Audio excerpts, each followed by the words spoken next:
Welcome to the Undisputed Podcast. I'm your host, Jenny Taft. This podcast is the full show from today's episode of Undisputed from start to finish. They've got a busy slate, so skip Shannon, let's get to it. Good morning. Welcome to Undisputed. We are live from LA, a city that has not slept. I'm Jenny Taft with Skip Bayless, Shannon, Sharpe. Guys, how are we doing today? How you doing, Skip? Okay, go King. I want to thank you for paying homage to the great Michael Jordan today by wearing that goat mask. I appreciate that very much because he deserves it today. Because everybody was reminded last night just how great he is. Yeah, you saw it on full display. Yeah, I did. Finals MVP. Yeah, it was an embarrassing. Don't do that, Skip. Skip, don't do that. Let's talk about Skip, it. no, I don't want to talk. Yeah. Skip, can I have a moment? I mean, you keep rushing me in my moment. You weren't rushing Friday night when you was talking and tweeting out on Star. How do you know when I was tweeting? Don't worry about it. Hear ye, come one, come all. Shannon. Yes. Congratulations. Congratulate Will. I'm saying I'm being real. I'm being authentic. Congratulations. Accept it. Okay. You're shocked because you know you don't deserve it. I do deserve it. Skip, how do I look? Do I look like am I worthy of this or the king? Not on this show. How you doing? You good? Yeah, I'm great. Shannon, you are going to have your moment all day. All right, Yep. soak it in. We saw you driving around last night celebrating. So Were you? See if you can In the parade. handle the day honking, leading the way. You get pulled over? Nope. No? No. Let's get to the game, guys. Let's talk about everything that we just saw because the Lakers are champions again, and they handled business Game 6. Cruising to a 106-93 win in a game that was never in doubt. It's the Lakers' 17th NBA title and LeBron's 4th. LeBron finished the game with 28 points, 14 rebounds, 10 assists on his way to winning his 4th Finals MVP. Shannon, how impressive was this LeBron championship? He was simply great. There's no other way around it. There's no other way to describe it. He was magnificent. This was a virtuoso performance for the entirety of the playoffs. In year 17, his 10th finals, he averaged 27 points, 11 rebounds, and 9 assists. Oh, God. For the entire, How did he come up short? For the entire, because he doesn't He stat tried. pass. Because he doesn't stat He pass. played the whole fourth quarter last night. He was trying to get that, get it up to the 10. And guess what, Skip? Guess what? He got November. He got December. He got plenty of time. He's made that abundantly clear. Now, this is what he was for these 6 games. 30, 12, 8.5 on 59% shooting, 40% from the three-point line. Is that good, Skip? That is magnificent. Players to lead their team in points, rebounds, and assists in the finals.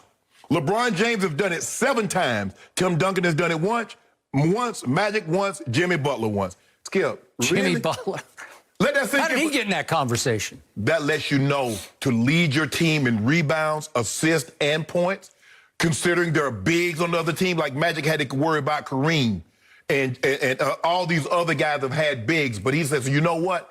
Everything, I got this. And last night, now I hate that Friday's night performance was squandered, but you saw from the opening tip, it wasn't going to be that type of night for the Heat.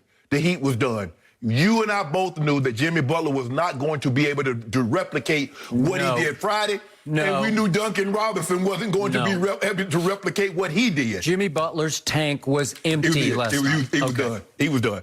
Skip, he averaged 25, 10 in the finals 6 times. Everyone else has done it 5 times in history. Skip, they go down to the bubble, and LeBron James made it abundantly clear that he was going down there for one purpose and one purpose only.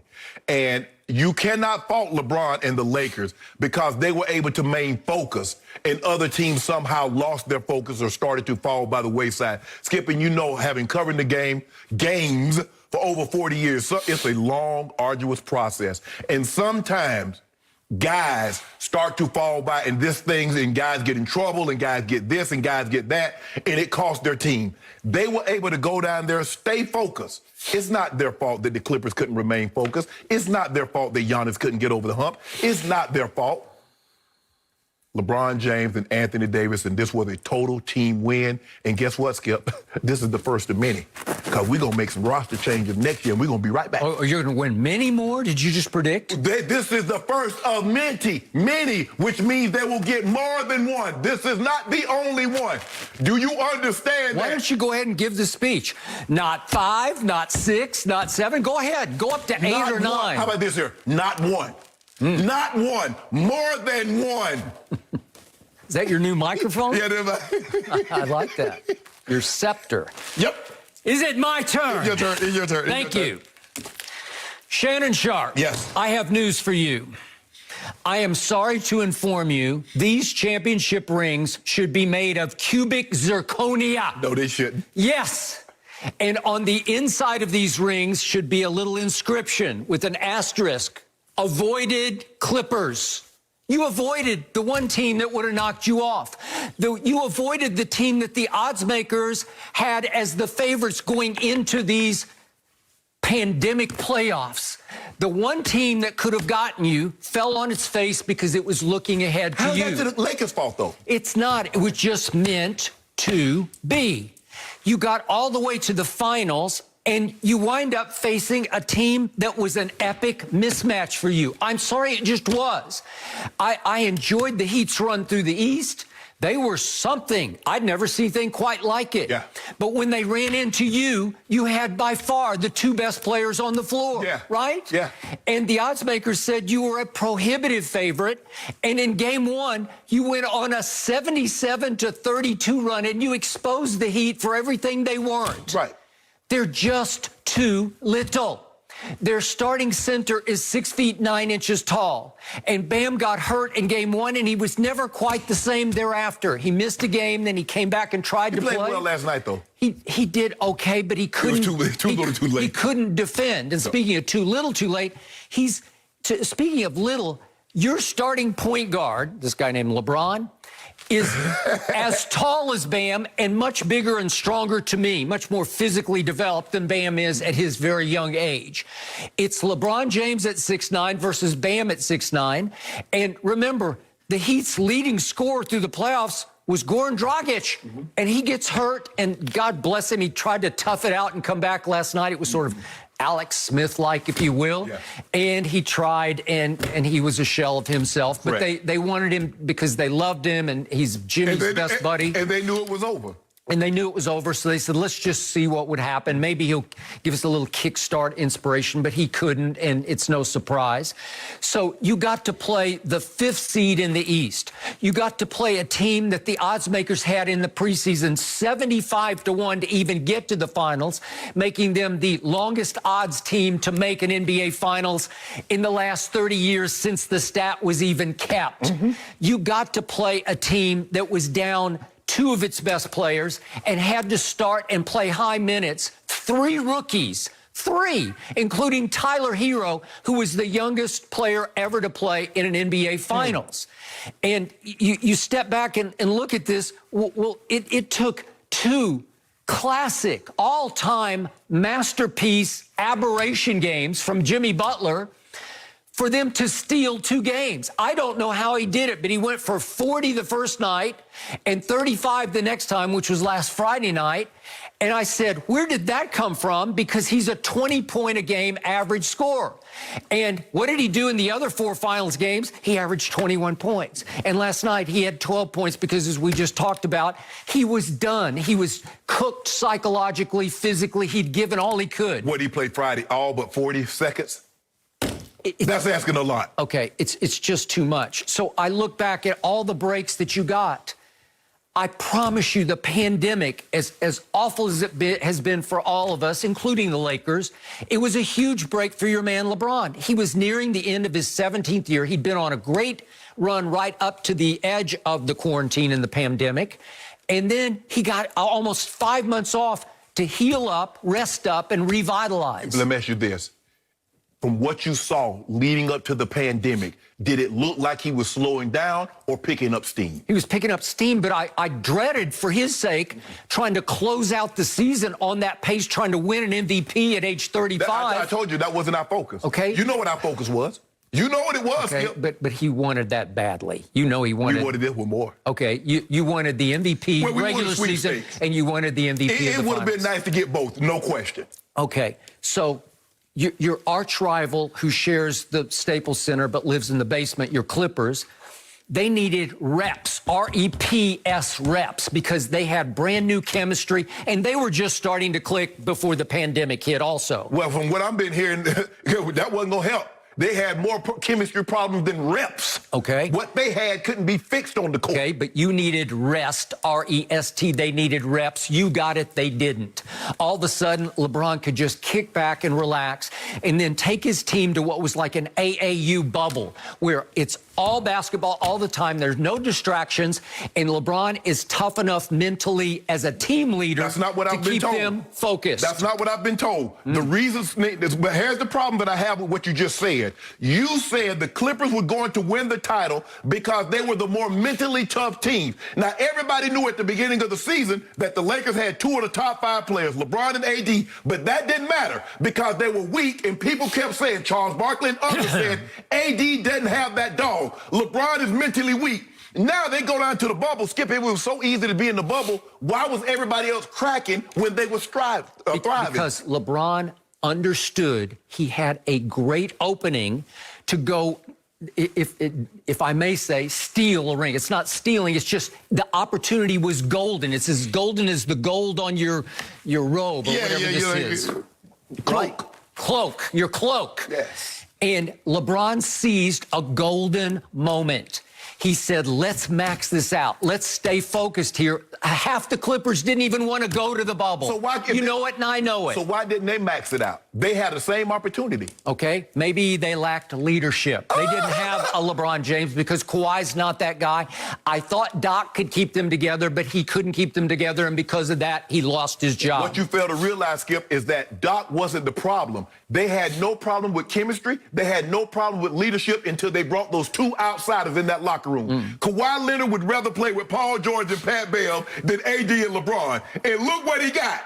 I wonder if he watched that game last night from his palatial estate down in San Diego. Did he enjoy watching us celebrate? He probably watched and laughed. That's what he did. He LOL'd the whole game because it was so embarrassing how much better your team was than the poor team that was put up against them. You know what's embarrassing, Skip? They had a 3-1 lead and was up 19 and 16 points and couldn't finish and 12. And could not finish off the Nuggets. That's what's embarrassing. Looking ahead, we got them, and you don't got them. And Kawhi had 2 points in the second half and went over in the fourth quarter. That's what's embarrassing. Speaking of the fourth quarter, what was embarrassing to me last night is I was ashamed of your man, LeBron James. It had to end like this. Yep.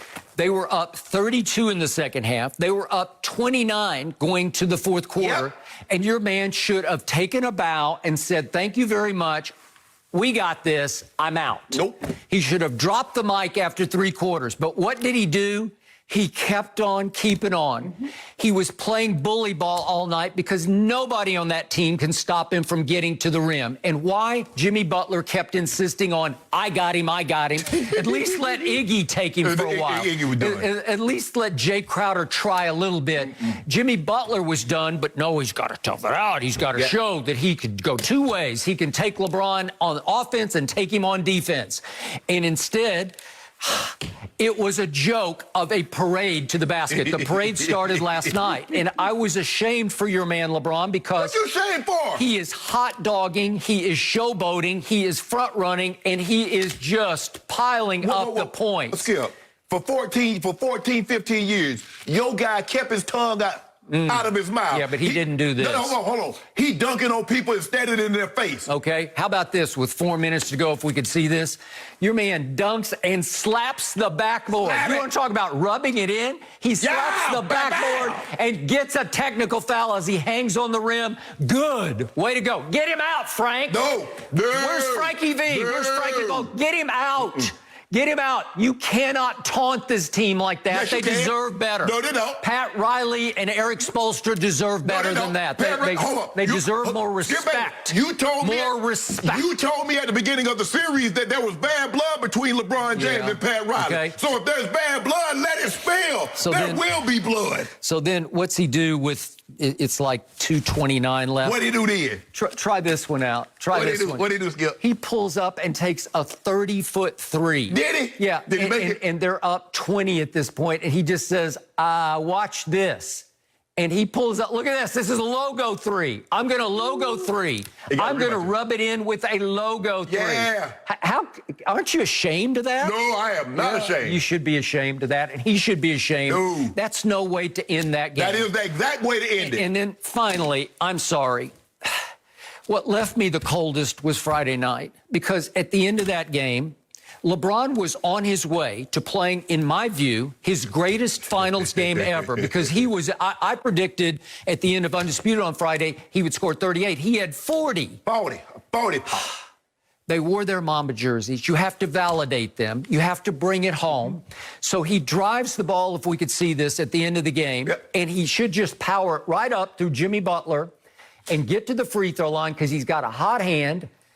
He's got to take this shot. This is his shot. This is his time. Really, Skip? Yep, you've got to take that shot. 4 guys that got wide open. You've got to take that shot, and he kicks it back to Danny Green, the poor scapegoat that Danny Green has always been in his career. Scapegoat in San Antonio and a scapegoat here. And he misses, and you know the rest of the story. They get the offensive rebound. Markieff ends up lobbing it completely out of bounds. Yeah. That could have put a huge exclamation point. I would have given him a standing ovation if he had gone to the free throw line and made those 2 free throws.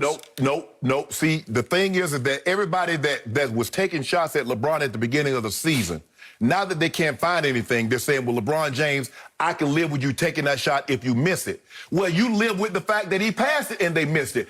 You don't, Skip, you don't base the decision on after you know the outcome saying that was the wrong decision, because there are a lot of armchair quarterbacks, a lot of Monday morning quarterbacks that get an opportunity to second guess a head coach. Okay, I first guessed it on Twitter, and you can look at my timeline. I said, this is his night. This is his game to win.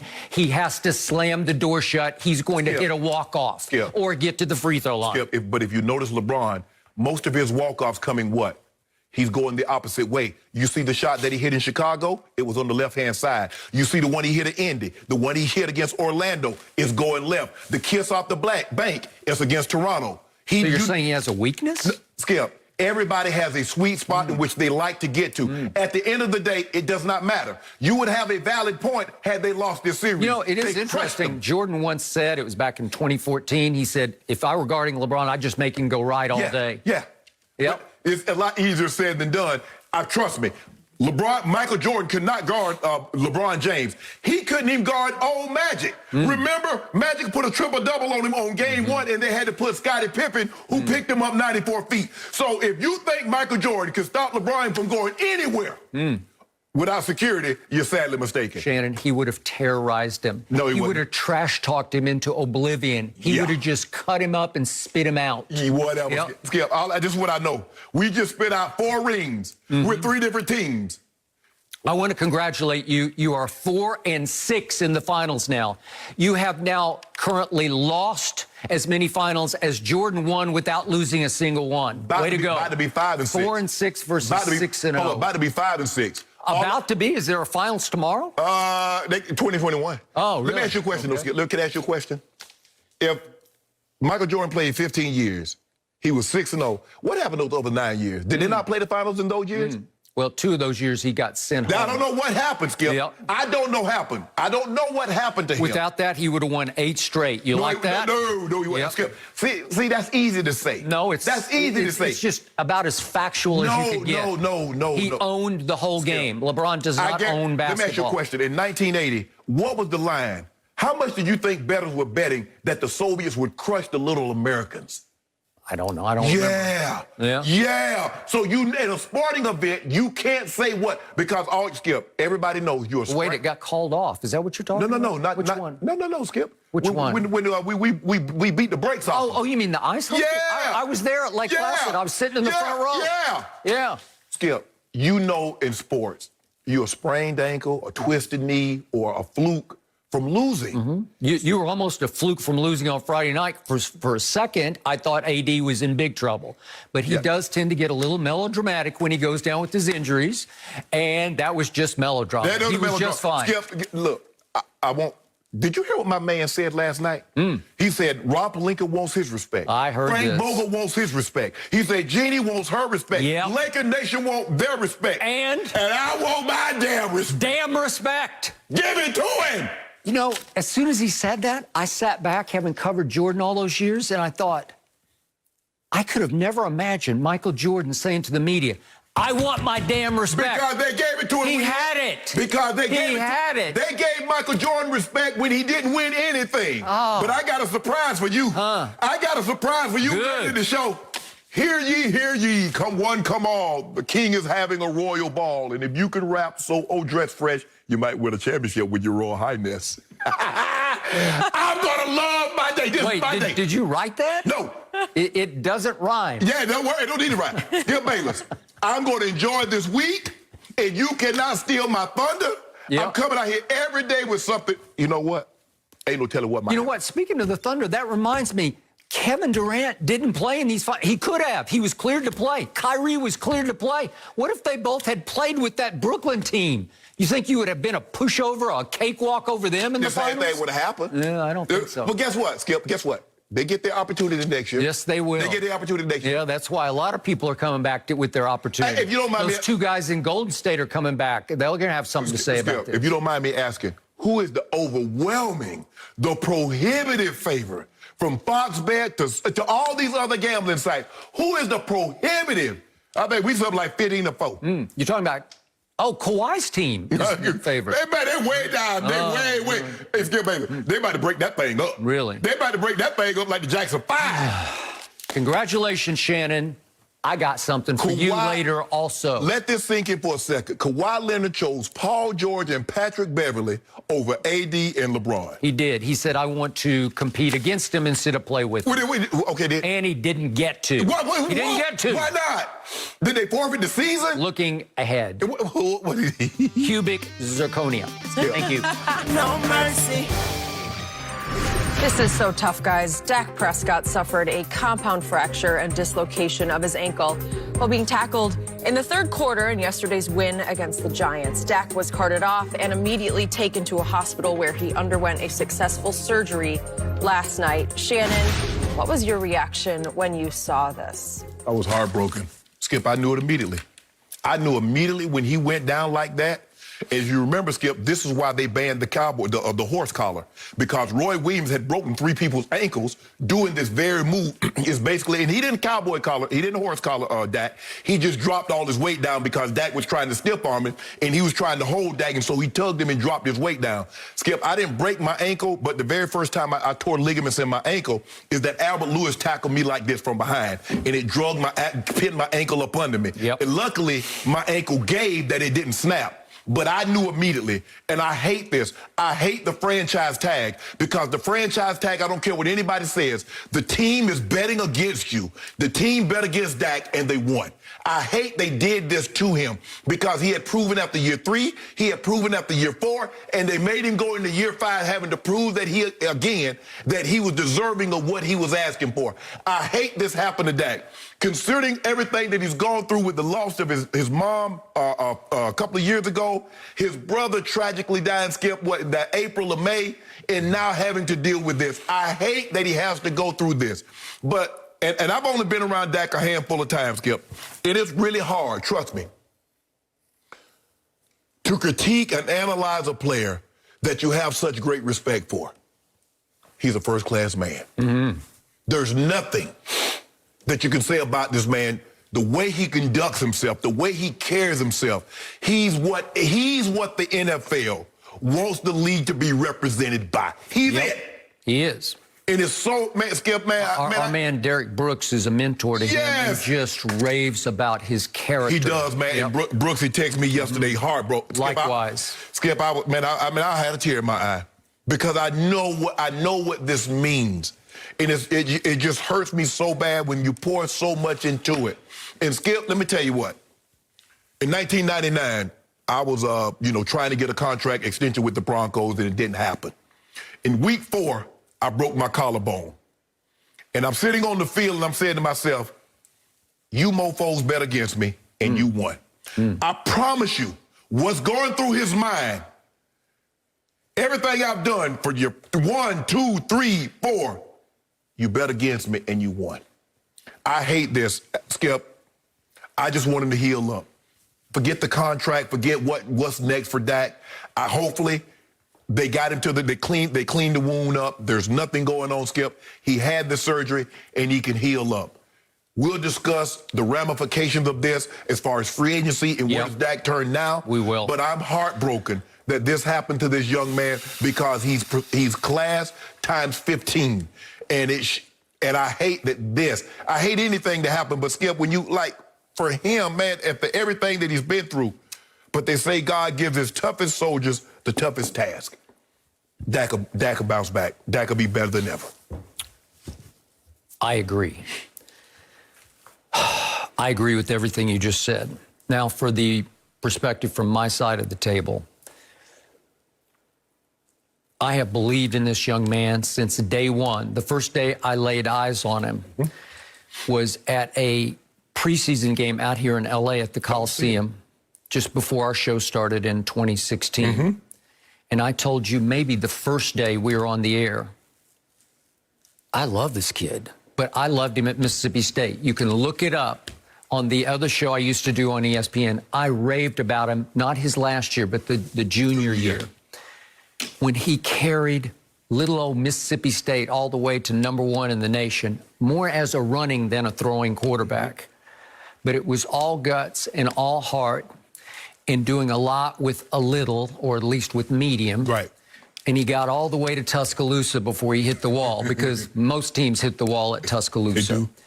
And yet, as soon as I saw him operate that evening out here against the Rams, I said, that's a franchise quarterback. And I told you that immediately because I was never sold to the point of trusting Tony Romo. Right. He was box office for oftentimes the wrong reasons. Right. And I thought, this young man can take this franchise places. And in 2016, he did take them places. Took them all the way to 13-3 and played very well after falling predictably behind, because it seems like that's what happens with this team and this defense. He brought them all the way back to 31-all against Aaron Rodgers, and here we went. And I've sat over here Monday after Monday after Blue Monday and defended this young man, oftentimes against your critiques, which have been harsh. And now for the context of yesterday, I told you, part of my soul got crushed the previous week against Cleveland at Jerry World when I told you this is it for me. If my team has any semblance of credibility as far as being an NFC title contender, they had to beat the Cleveland Browns, and they didn't beat the Cleveland Browns. So yesterday, I really thought the Giants would win that game, and I told you that Friday. And predictably, my team fell behind 17-3 to the woeful Giants. And I thought, here we go again, but maybe Dak's got him right where he wants him, because this is what he does. There's no better warrior coming from behind, often hopelessly behind, than Dak Prescott, who in the first 4 games of this year had thrown for more yards than anybody in the history of the league. Now, they didn't have much to show for it because they should have been 0-4. It took a miracle recovery against Atlanta for them to steal that game. But yesterday, early in the game, starting at 17-3 down, I started to see some flashes of, wait, maybe they're starting to come together here. I saw my defense actually take the ball away and score with it. They did. A takeaway touchdown. A sack fumble created by DeMarcus Lawrence, leading to a scoop and score by Anthony Brown, who just came back from injury. And I thought, hark, maybe there's some hope, right? And then I saw some breaks happen. I saw the Giants hit us with a trick play, fake field goal, touchdown to Evan Ingram. And they said Cam Fleming, who used to be a Cowboy and a Patriot, they said he wasn't quite set. And he wasn't. But it was a ticky-tack. It could have been let go, and nobody would have said a word about it. You know you're coming with that play. I got it. Why not just go and get set? Just get set. I got it. It was... I wouldn't have thrown a flag on it, but they did. Thank you very much. And then there was also a pick play that erased a touchdown early in the third quarter. And I thought, you know what? Maybe this is our day. Maybe this is it. Maybe this is poised for takeoff today. So here we go. We're up 24-33. We're on our way to 31-23 with Dak at the helm. And that happened. And the reason it took me maybe 15 minutes to process it, Dak Prescott's the most durable quarterback in the league. He is 6'2", what do we give him, 235 or 40? Yeah. And he has been LeBron-esque Iron Man. It's just hard. He had started every game since day one. Right. And he had the 6th most starts in the history of the league without missing a game. Yeah, and the thing was, Skip, is that he had never even gotten injured in a game and had to really miss any snaps during the game. No, he got evaluated for a concussion against Atlanta. But came back. I think he missed 2 plays against Atlanta. Right. Last year, at the end of the year, remember, he had a banged-up shoulder and he couldn't practice before Philly, but I don't think they even listed him on the injury report. But he didn't miss. He was up on the center. Okay, so now they call a quarterback draw, and he takes off through a big hole to the left, and he breaks one easy tackle, and here comes Logan Ryan, who's 5'11", 195 pounds, not nearly the size of the man that Dak is. Am I threatened by this at this point? No, I'm not threatened. I don't think twice about it. So he tries to just stave him off with a stiff arm. And somehow Logan Ryan, to your point, gets a hold of him and gets some leverage and pulls down hard, and Dak's foot gets caught up underneath. Well, it's freakish to me. It is. It's like, how could that happen to him? There are 100 other ways a quarterback can get hurt except that one. Right. If I gave you a list of 100 possibilities, you might have put that one down near the bottom. Skip, how many times do you think we see guys get tackled like that every single week? Every single week, right? Yeah. And he's a very good runner with the football. Right. He's a powerful runner with the football. And the last thing I would have thought from a DB hitting him is that, you're going to get your angle caught. But not only are you going to get it caught, it's going to compound fracture, meaning the bone is going to come through the skin, and it's going to dislocate, and we are going to have one quick glimpse live of the ankle sideways, which is gruesome to watch, but it was completely sideways. It was. We couldn't see the blood coming because it hadn't probably spurted quite enough yet, but it was going to come because the bone went through the skin. Correct.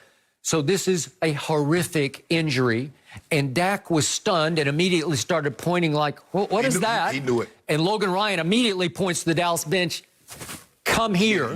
That. And then it took a couple of minutes for it to set in, and he's on the cart, and he is crying like a baby because he should have. Because he knew it was over. Skip, you know what it reminds you of? Remember Gordon Hayward? 2 minutes, it was the same. Like a minute into the game, he goes up for a lob, and then boom, and the next thing you know, you're looking at him, he got his ankle in his hand. I'm pretty sure it also broke his tibia. It might have did. It might have did. I think it did, but whatever. To your point, they're saying 4 to 6 months. If I know him, he'll be a fast healer. I know he'll be incredibly dedicated to the cause and the process of the rehabilitation. And I wouldn't be shocked if there were murmurs that depending if they could get into the playoffs and go aways, that maybe Dak could come back. I doubt it. I doubt that. Yeah, deal with that. But the point is, we say God bless you. We say, it would be. I mean, you looking at April. Free agency starts March. So if it's 4 to 6 months, you're looking at April. March, April, May, somewhere in that time frame, Skip. That's if everything goes perfect. Okay. I'm going to save my thoughts on Dak's future in Dallas for a few more minutes because we're going to hit it head on. But allow me to finish on how the game finished. I don't want to be disrespectful to Dak, but allow me to say, if I have to go forward as a Cowboy fan with a backup, I'll take this backup. He's pretty good. Well, that's why you paid. That's correct. Him. We didn't pay him a lot. Paid him $3 million with $7 million if he hits his incentives. But he's been a starter since he's come into the league. So that's what you want. It's hard to find those type of guys that's been a starter, that's won a division, that's gone to the playoffs, and now he's our backup. And remember, for his first 5 years in the league, he averaged 10 wins a year. He did not win a playoff game, but he won the division. Okay. He got them into the playoffs. The point was, I feared the worst because if they lost to the Giants yesterday and they lost Dak for the season, you want to talk about doom and gloom? You want to talk about depression setting in? Instead, Andy Dalton got off to a little bit of a shaky start because at one point he fumbled a snap. Remember, the center is a rookie. He's the third stringer this year on the depth chart, but it's Tyler Biadasz from Wisconsin, and he hasn't probably taken many, if any, snaps from Tyler, and he lost the snap, and he lost the football. And I thought, oh, my God, here we go. And then he got sacked, Skip, like his second or third play. Now, that was early, yes. Okay, so in the end, he gets the ball back at his 12-yard line with 52 seconds left. And I think a lot of Cowboy fans may have lost some perspective on this. He went Russell Wilson. Russell Wilson was special last night. Listen, that's unbelievably close. I'm more than other words to describe what he's doing. Well, if you look hard at what Andy Dalton did with two undrafted tackles and a rookie center, right?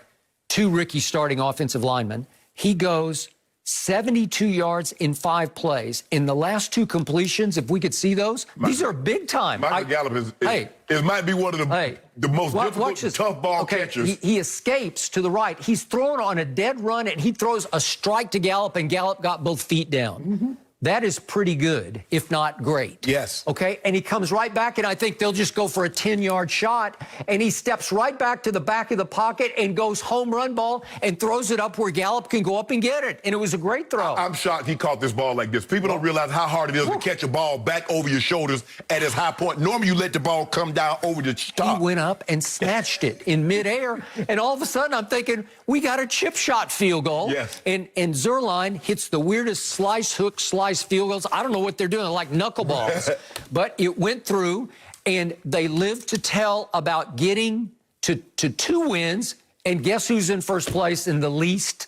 And it's the least. The Cowboys. But Philly played very well yesterday at Pittsburgh, but finally got outgunned by Big Ben. Skip, you should be a team that was averaging 12 points a game, got 34 against you. And they're not very good. Okay, I got it.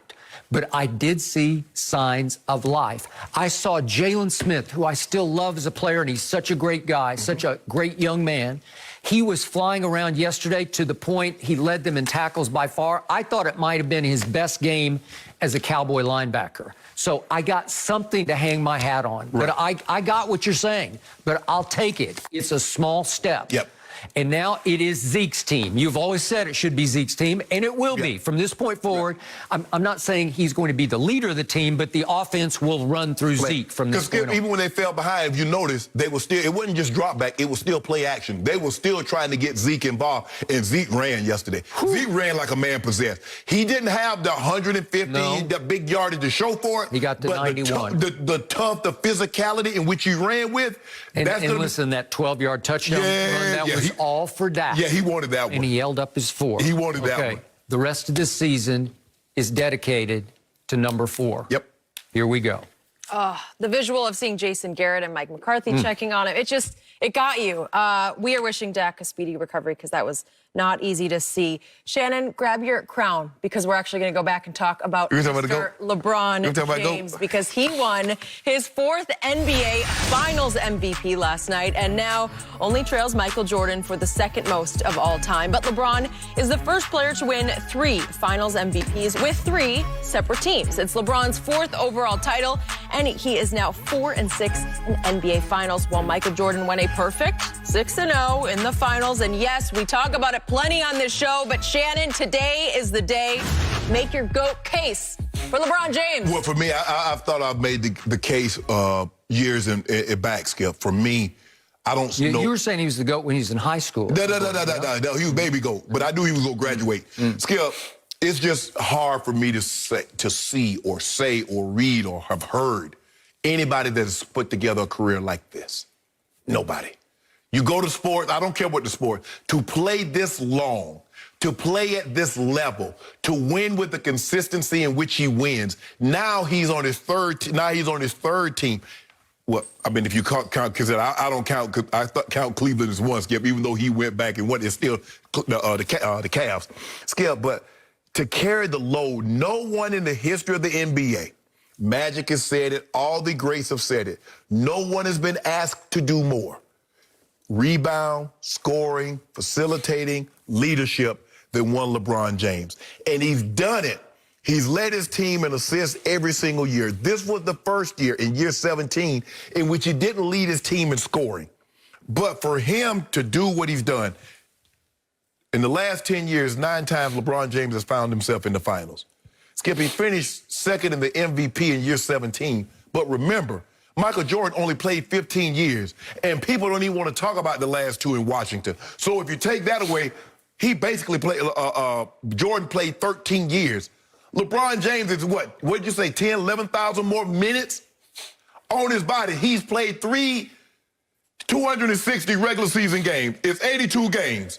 So he's played 3.1 seasons of NBA basketball just in the playoffs. So basically, LeBron James now is 20 years into a career in 17 years. Basically, hell, he's already enrolled in the year 18, Skip. This is a whole calendar year that he's been playing basketball.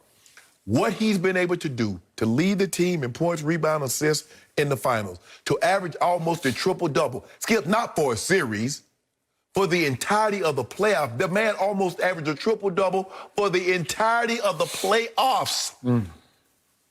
Skip, what are we talking about, Skip? You said that he came out here to be Michael B. Jordan. Rob Parker came out here and said he came out here to be a 6'9" Kevin Hart. There were other people on other networks saying LeBron James has a better chance of winning an Emmy than an NBA title. Now they on the same network, he's unbelievable. That's not what you're saying. It's easy to say, I was the only one. Me and my homeboy Nicky Wright was the only one that said, foretold of this. I foretold of great tales. What is that? Goat James. Club Shay Shay, Goat James, champion. That's what he is. Finals MVP. I need to get me a bigger board. You do. As a matter of fact, I'm gonna take one downtown. I'm gonna get me a big old board. Why is the last letter in James green or whatever it is? Because I ran out of black. Okay. All right. But anyways, I am green with envy. Yeah, you should be. You should be, because you're running out of people to support. He already is. Your guy, I told you. I said, Kawhi, come on and get this an easy title. You can get about 3 or 4 of these things. I want to compete against him. He can't even compete against the Nuggets. He looking ahead. Why you looking ahead? You got 3 games. We don't look ahead. That's what we do, Skip. That's the thing about leadership. I told people, y'all just look at, oh, Kawhi's great. Kawhi's not a leader. Kawhi's style works great, Skip, if everything is going in conflict. That quiet BS and just going about your job, that doesn't work. My guy is the GOAT. And he's still building. See, your guy tried to put out something at IMAX. Really, Skip? During the NBA Finals? That was like Alex Rodriguez announcing that he's opting out of his contract during the World Series. You remember that, Skip? The Red Sox were playing the Rockets. I remember like yesterday. And Scott Boras and Alex, he's opting out. Man, stop this. This is not your moment. This is Goat James' moment, Mike. You had yours. Now we the GOAT. Everybody, the man wants his respect, Skip Bayless. He wants it. He demands it. He deserves it. Everybody keep talking about this one's better, that one's better. Well, now we 4 for 4. 4 finals MVPs, 4 rings. 4 for 4. You're 4 out of 10. About to be 5 out of 11. You're 4 and 6 in the finals. So? I'm going to say it one more time. You have lost as many as Jordan won without losing a single one. We went to as many as Jordan almost played in the league. So by the time it's all said and done, we have gone to more finals than Jordan played years. For years, you got to cakewalk through the Eastern Conference. You know it, and I know it, because you got to continue to play those George Paul Pacers in various baby dinosaurs featuring DeMar DeRozan and Knicks and Wizards, and it was just pathetic. It was just a cakewalk to finals. You went to 8 straight. What about the West? You got every break you could ever get. Plus, you got Anthony Davis to come and play with you. And when you finally got to a finals against the 5th seed in the East, you had by far the 2 best players on the floor. Shannon, if you want to give me these longevity stats and achievements, you got them. I concede all that to you. But if you want to eye test this, if you want to heart test this, if you want to gut check this, it's not even close. Because as Mike Malone said, the coach of the Nuggets, who coached LeBron for 5 years, an assistant his first go-round in Cleveland, as Mike Malone said during the Last Dance documentary, LeBron just isn't, he doesn't have the killer mentality that Jordan had. It's as simple as that. And I've said that from the start. That was the same Mike Malone that after LeBron dropped 36, 16, and 10, or 36, 16, and 12, that says, I don't want to get into resumes. LeBron James' record speaks for itself. He didn't want to discuss it then because he had, Skip, it's easy. The LeBron James that he coached back then and the LeBron James right now is a different animal. It's the same Mike Malone who probably said quietly and privately, I told you so, after game 2 of Lakers versus Nuggets, when the last play was called for your man LeBron James, and he hid from the last shot because he was 1 for 6 in the fourth quarter. Yeah. And he allowed AD to run completely across the scheme that they were playing, all the way to the far wing to catch the inbounds pass from Rondo. And because they were wearing Mamba jerseys, AD sort of channeled and funneled Kobe Bryant right through him and went up and shot the shot that LeBron should have shot at the end of Game 5 on Friday night of the finals. And the point is, Shannon, you can't expunge LeBron's record. You can't cleanse it. You can't scrub it because there are way too many epic fails. Jordan had no epic fails. Guess what, Skip? My guy was so great. Your guy had to retire twice to recharge his batteries. My guy hasn't retired to charge his battery. See, we give Jordan so much credit for losing.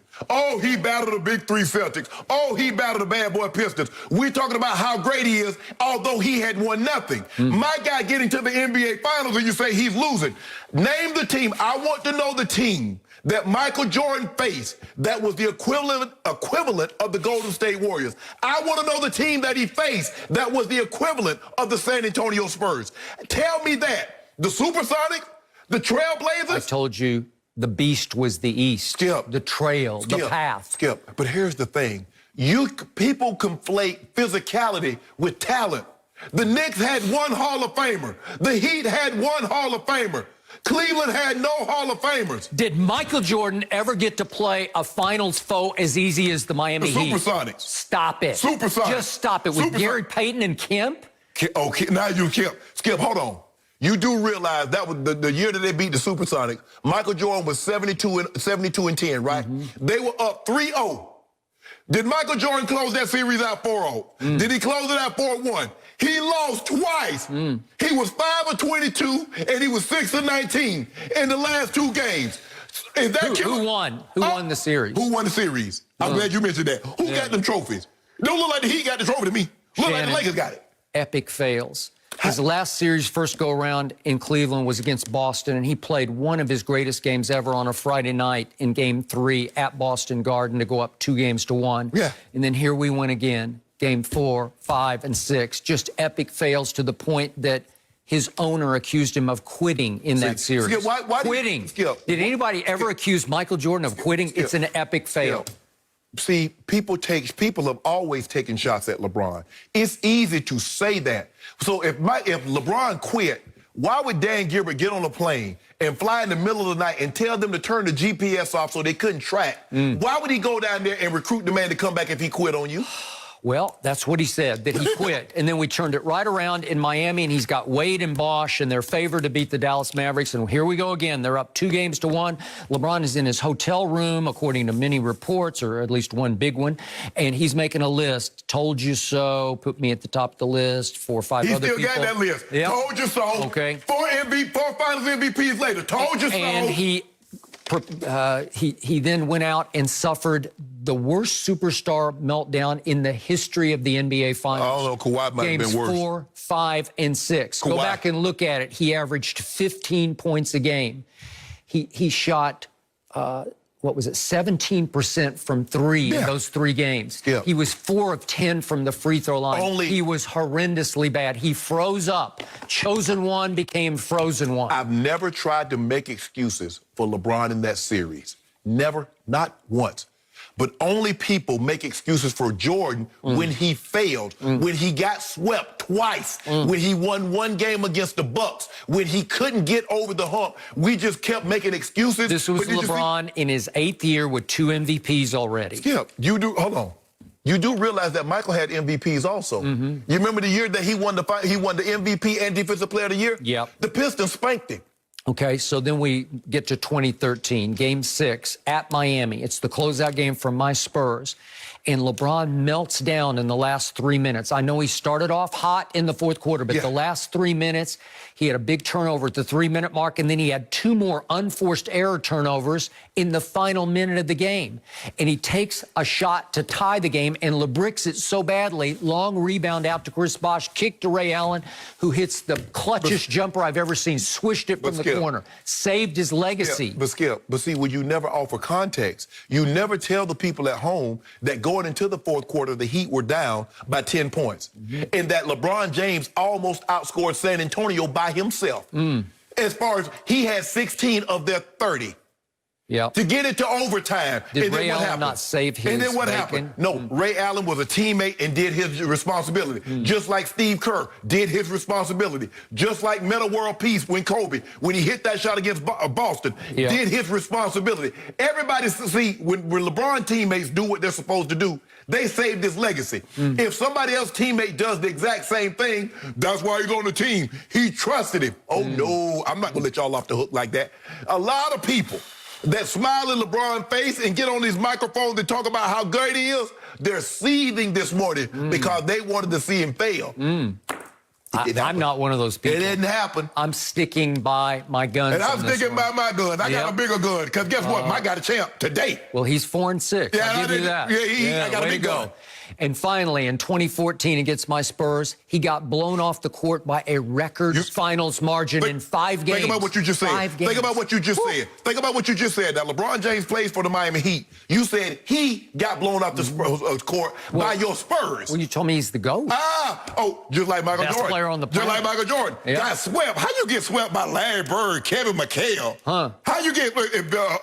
Wait. This was LeBron's 10th year. Hey, it happened. And he actually had Dwayne Wade and Chris Bosh on his side. Yeah, I remember he had Scottie Pippen and the Magic with Shaq and Nick Anderson and Ho Grant. Blew him out the court. Blew him out the court. He came right from AA baseball to try to play the finals. I don't know where he came from. He might have came off the street, might have came from a hotel or a restaurant. But all I know is when he got on that court, Nick Anderson stole the ball.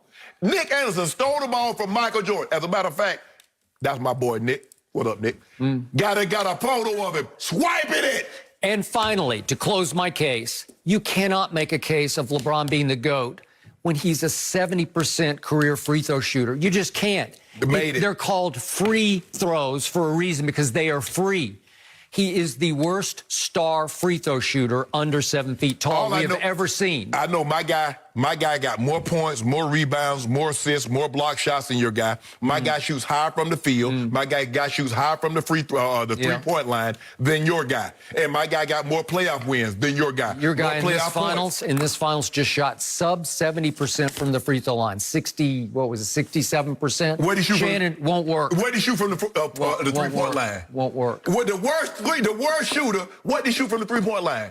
Well, if you went back before Game 5 on Friday night to the 3 previous series in the fourth quarters, he was 2 for his last 23 in the fourth quarter. So I just want to make sure I'm hearing you correctly. They only play fourth quarter in NBA Finals now. They don't play the first and second and third quarter, huh? Just for the record. I got for the record, 30, 12, and 9. Just for the record. 4-time Finals MVP. People upset. AD gonna win it. AD is the hand to make this snake go. AD. And AD played unbelievable. AD was outstanding on both ends of the court last night. But was there ever a doubt in your mind that GOAT James was gonna win this Finals MVP? It was his easiest path to his ring. Way to go. Ain't no easy Congratulations. Don't do that, Skip. Yeah, easiest don't do path that, Skip. by far. Don't do that. So one guy was a cold-blooded assassin, and your guy's really a nice guy. Who got the girl? Way to go. Who got the girl at the end of the night? He's really a nice guy. Hey, I'm the quiet type. You sit over there, don't say anything, and smile, and the girl come talk to you. Or you could be forceful and go over there and say, hey, what's up, what's your name? And do all that. LeBron is the quiet type. Mike got a bunch of girls. My guy is the GOAT, and you know it. Say it with me. GOAT James. Did you sleep last night? Fraudulent. You're on a different level right now. Jenny, I didn't sleep a wink. Friday night, my sister called me and said, Shannon, you going too far with this now. Now you need to stop this. Yeah, now you're not playing. You got nothing. Stop. I said, I can't. Okay. No mercy. This was so hard to see yesterday. Dak Prescott suffered a compound fracture and dislocation of his ankle while being tackled in the third quarter in yesterday's win against the Giants. Dak already underwent a successful surgery, but is, of course, playing on the franchise tag this year and is expected to miss 4 to 6 months. So, Shannon, what will this injury mean to Dak and his future in Dallas? There's a good chance this is the last time you saw Dak Prescott in that uniform. Skip, Dak's going to be a free agent. And how do you pay someone $38 million with the uncertainty of this injury? I just don't see how that happens. Is some other team going to come in and offer him a short term? Because basically, Skip, for the next year, he's going to be on a short term approve-it deal.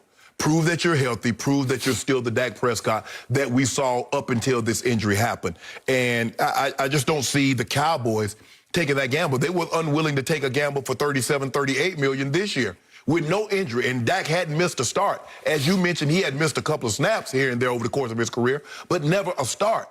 And you mean to tell me a guy's going to suffer a compound fracture, an ankle fracture, a dislocation, and you're going to come in and you're going to franchise him? I don't see that happening. I think there's a greater than 50% chance that Dak has played his last game, although I hope that's not the case. But Skip, and I've said this, I've always, and I was in the league when free agency took place. I've hated this. I hated the franchise tag because, Skip, it's all on me. I got to go out there every week, and you know how brutal and how dangerous the game of football is. So I got to have 65 car crashes a week. And I just hope that I don't get in one so severe that it puts me out for an extended period of time, or it puts me out for the entirety of the year. In other words, the team, I don't care what they tell you. Dak had no red flags, so he had no off-the-field issues that would cause you to concern, like, man, if we give him this kind of money, Skip, man, we got to worry about if he going to be on time, if he going to get here fighting in the bars. Nope. There was no... This was strictly about football. Exactly. They bet against Dak, and they won. And I hate that it happened. But I hope Dak is able to come back, be stronger and better than ever, and get the payday. But it looks like right now the $150 to $170 million payday that he was seeking for the temporarily, Skip, is out the window. I still can't put it in the context of they bet against him and they won. I don't get that. Because they, Skip, okay, they paid him almost $35 million. If they paid him nothing and said you have to... They want the long-term security. They want what he wanted what Alex Smith got. You see, Alex Smith was out of commission for 2 years and was making $29 million. If Dak doesn't play next year, how much does Dak make? Not a dime. It's the long-term security that they want, not that short-term guarantee. Okay, here's my opinion of this, and I don't know this for a fact, but I do not believe he's done in Dallas. I believe he will play next year on another tag that will pay him almost $38 million. I believe that. Well, I do. And it's almost incumbent upon Jerry to give him a shot to show that he can bounce back to 100%. Because when you tag him, you can't know for sure. You really can't know for sure until game 1 next year. Exactly. Because I don't know if you even want to try him in any I don't know if we'll have any preseason games. It seems like they're a thing of the past. Basically, you're tagging him without seeing whether or not he's any dropbacks or anything. I believe they will do it because they love him. They believe in him. They just didn't believe in him to Patrick Mahomes' elevation of salary because the agent wanted $40+ million. Even you agreed that what was on the table was a fair offer. Fair. And should Dak be kicking himself? I could have taken the long-term security. I could have had it. I could have had 5 years. I don't know what it was. The problem is nobody is sure what was actually on the table. Right. I've heard 34. I've heard 35. I've heard 36. Somewhere in there. Right. With as much as Jane Slater reported, $80 million guaranteed at signing. That's very good. That is long-term, real, live, authentic security. That's the kind you can take to the bank. I kept saying he's got a dozen national TV commercials. That's some income that you have to consider as part of being America's team's quarterback. And it's a big deal. And it's a great place to be. And he kept saying, I want to retire a Dallas Cowboy. Okay, well, you could have taken that deal. But again, a source told me he was very close to it. the agent was overplaying his hand. And that's what I believe from the start. But I don't believe the agent was pushing for a little too much. But think about when Deshaun Watson came in. Deshaun Watson came in and got $39 million. So that's what Dak knew the market was closer to 40 than it was the low 30s, which Jerry was trying to go. Now, you and I both, we conceded this. He's not Mahomes. He's not in that category. I don't think he's quite Deshaun. I don't. But I love him. I've told you, he's at the bottom of the top 10, which is really good. He's 9th or 10th. That's where I have him. So with that being... That's good enough to go win a Super Bowl. Yes. Okay. All right? So the point is, Jerry, who's always overpaid his stars, finally drew a line in the sand at quarterback because he said, my God, you realize the cap is about to sink into the sunset. It's going to sink from about $200 million to $175 million because of the pandemic. Well, Jerry's thinking, gee, I can't swallow this. If I pay him 40 plus and I end up overpaying my quarterback, that's the one place you can't climb out of. You can climb out of the DeMarcus Lawrences and the Jalen Smiths and the Amari Coopers. You can get over that. It's not, quote unquote, fatal to overpay those kind of players.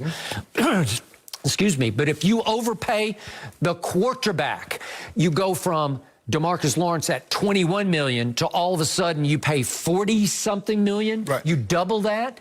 It's hard to climb out from under that. Well, Skip, I just think the thing is that they had what could Dak have shown them that would have convinced him? He won just as many divisions as Tony Romo. He won just as many playoff games as Tony Romo. So my thing to Jerry, what could he have shown you that would have convinced you? Because a lot of times, Skip, you just have to, you believe, okay, we found that guy. This is the guy that can take us. It's just like when you draft a guy, Skip, Andy Reid went and says, you know what? That guy from Texas Tech, the offense that we want to run, that's that guy. You guys just got to believe in it. And I don't think you believe that Jerry wholeheartedly believes that Dak is the guy. Okay, let's put it this way. He really likes him. He doesn't love him. As far as he's it. I've got my Patrick Mahomes. I don't think Jerry privately says, I've got my Mahomes boy. Nope. And I think the thing, Skip, this all started in 2016. Jerry wanted to reinsert Tony Romo. Jason Garrett fought tooth and nail. He did. That's why Jason Garrett and Dak Prescott's like this. And remember, Tony Romo conceded after the Pittsburgh win at Pittsburgh. Remember that? Yes. In the locker room, according to several reports, Tony Romo turned to Stephen Jones and said, I can't beat that. You don't know how difficult what he just did. You don't know how difficult that is. Right. And remember, then on Tuesday, the off day, Tony delivered a concession. And so Jason and Dak are like this, and Jerry and Dak, there's a little separation between the two. I would agree with that. Where that's never been the case with Jerry and his stars. Okay, but I know that Jerry occasionally watches the show, and maybe during football season he watches it a lot. And Jerry respects the Hall of Famer Shannon Sharpe. Yes. And over the last 13 games, after Dak got off to a rip-roaring start in the first 3, the Hall of Famer across from me over the last 13 gave him 7 Fs for his performance, and they finished 8-8. And down the stretch, dare I have to bring this up, at New England, at Chicago, at Philadelphia, he wasn't very good. 8-8. It's hard to sell 8-8 is Mahomes-esque. Right. And then this year, I agree with you. I told you my biggest fear was I thought Dak was sort of crumbling under the pressure to play up to win the contract last year. And he didn't do that well with it, and his team couldn't back him up either. Right. And this year he gets off to not a rip-roaring start because he's throwing for record yardage, and they should have been 0-4. Right? Right. And Jerry's sitting up in his throne, up in his box saying, I don't know. Skip, but I think the thing is that it takes special people. When you look at the guys that are really good, and I don't think anybody's going to say Dak Prescott is Aaron Rodgers or Dak Prescott's Peyton Manning. Nope. But if you look at those guys that when they had poor defenses, they were able to overcome those things. So those historically great, but Dak still got a ton of come from behind victories, which lets you know he's capable of. Skip, I can see if he didn't have any, but he has enough on his resume to let you know, okay, he made the right stuff. He can do this more times than not. Hey, when he's hopelessly behind, you better watch it because he is a comeback warrior. He's very dangerous. Hey, he is very dangerous. Unfortunately, this year, he couldn't put the exclamation point on it. And ironically, Andy Dalton, who had the same problem in Cincinnati, he put an exclamation point on it yesterday. I believe, Skip, for me, I believe if given the same circumstances, Dak Prescott would have did the exact same thing. I sure hope so. There's no question in my mind. Okay. Well, and it's not bad money, $38 million. Yeah. Right? I don't believe we're going to get taxed, Skip. Okay. Here we go. No mercy. Let's continue talking about the Lakers. They handled business. Game 6, cruising to a 106-93 win in a game that was never in doubt. It's the Lakers' 17th NBA title and LeBron's 4th. LeBron finished the game with 28 points, 14 rebounds, 10 assists on his way to winning his 4th Finals MVP. Fox Sports NBA analyst Chris Broussard joining us this morning. Chris, we've had you throughout the championship. I ask you, how impressive was this championship for LeBron? Well, it was incredible. And I'll start with the fact that it was his 17th season. I don't take that into account. I didn't take it into account when I made my MVP vote for Giannis because I don't think you should grade on a curve. But looking at it overall, the fact that he is still the best player in the world and able to lead his team to a championship at this stage of his career is unprecedented. I go back, you look at Kareem. In his 17th year, he averaged 23 points. But he was only averaging 6 rebounds at that point of his career. He just had the skyhook, which was unstoppable. Karl Malone, 22 points, 8.5 rebounds in his 17th year. But Utah goes out in the first round of the playoffs. So we haven't not seen a player play this well this late into his career. So that's number one. And I got to be honest. I never said it out loud because I wasn't certain of it. But there was a part of me that thought LeBron's done winning championships. I never bought into he just came to L.A. to be in Hollywood and make movies. He wasn't trying to win. I thought he was trying to win, but I just felt like at this stage of his career, I'm not sure he's going to have enough to help lead a team or to lead a team to a championship. And obviously he proved that wrong. Secondly, the bubble. Look, we saw Giannis and Paul George, and even the Clippers just fall apart mentally in the bubble. We heard those other 2 players I mentioned talk about how stressful it is. That to outlast everyone else in the bubble shows not only physical excellence, but mental excellence. You got Kobe. LeBron took it on his shoulders. He said, look, he told his teammates, it was reported, God gave me broad shoulders for a reason after Kobe died. So he was telling them, I'm going to carry us to a title. So to follow up on that, impressive. Obviously, the social justice stuff. So this was really impressive to me. I will say this, though. Basketball-wise, as far as the competition he faced, of his 4 titles, this was the easiest competition, obviously in the finals. But, you know, in 2012, he was down 3-2 to Boston in the conference finals in the East, had not yet won a title. So that was major pressure. And then they faced that really talented and young OKC team with the 3 future MVPs. And then after that, you got San Antonio. Obviously, that's tough. And then 2016, you got to come down from 3-1 against a 73-win Golden State team. So basketball-wise, this was the easiest path in the finals. But overall, this was incredibly challenging, and I'm impressed. But see what for me is that how can a guy that's mentally fragile, because that's what everybody told you, Chris. This was why they weren't going to win the championship. Kawhi and the Clippers were more mentally tough than LeBron. And so for me, I'm just trying to figure out how does a guy that's so mentally fragile can go spend 95 days in a bubble when it broke damn near everybody else. Look at Milwaukee. Look at the Clippers. Look at guys. Oh, LeBron is already complaining. He's talking about the living accommodation. They're talking about the food. Yada, yada, yada. Now, all of a sudden, he wins. Oh, it was the bubble. They didn't have to travel. First of all, we see what people are doing when they are not in a bubble. They don't even want to stay home. And you talk about you cannot leave. You got to remain there and do this for 95 days.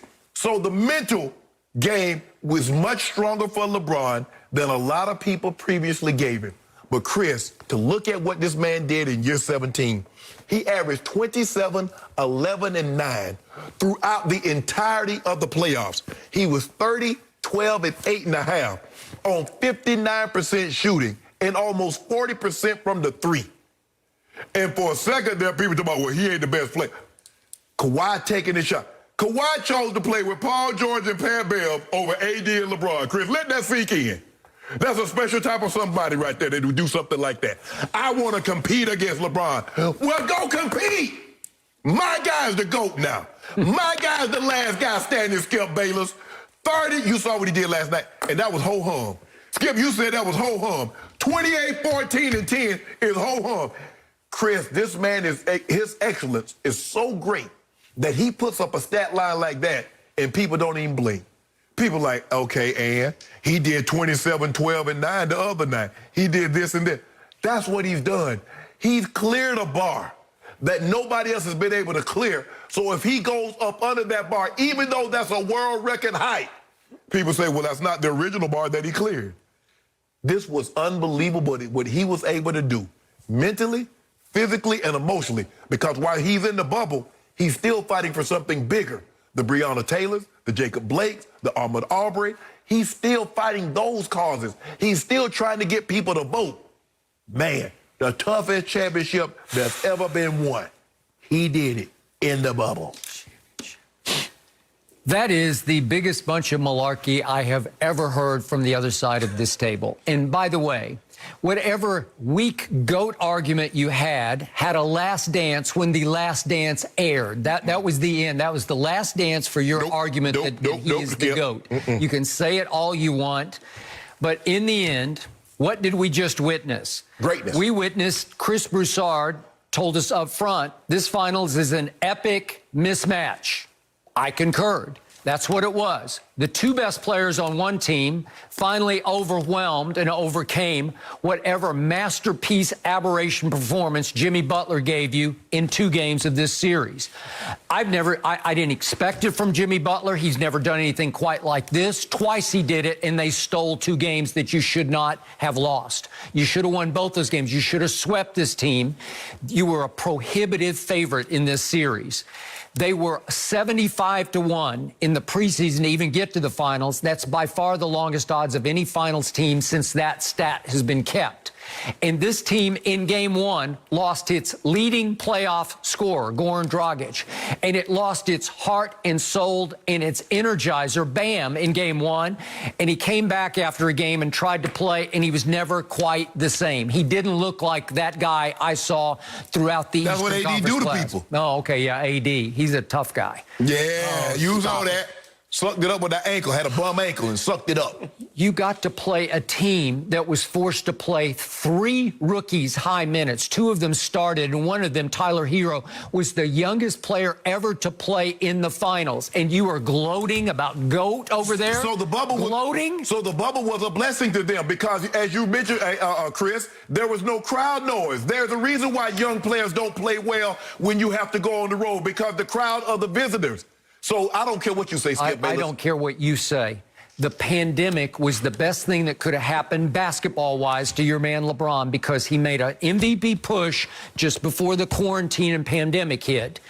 And all of a sudden, he got almost 5 months off to refresh and revitalize and get ready for a great playoff run that broke perfectly for him. But you told me he wasn't wearing down. Oh, I did. I thought he was really going to wear down, and I think he was a candidate to get hurt down the stretch. I can't tell. I told you that the Clippers needed reps, R-E-P-S, and LeBron badly needed rest, R-E-S-T. Clippers needed an intervention. Because from what you heard too, Chris Broussard, there was a lot of things that have nothing to do with reps. It had to do with chemistry. Because they looking at these 2 guys like, hey, we were just as good with y'all not here than you were when he was here. So LeBron James got to sit back and say, the bubble? Thank you, God, for the bubble.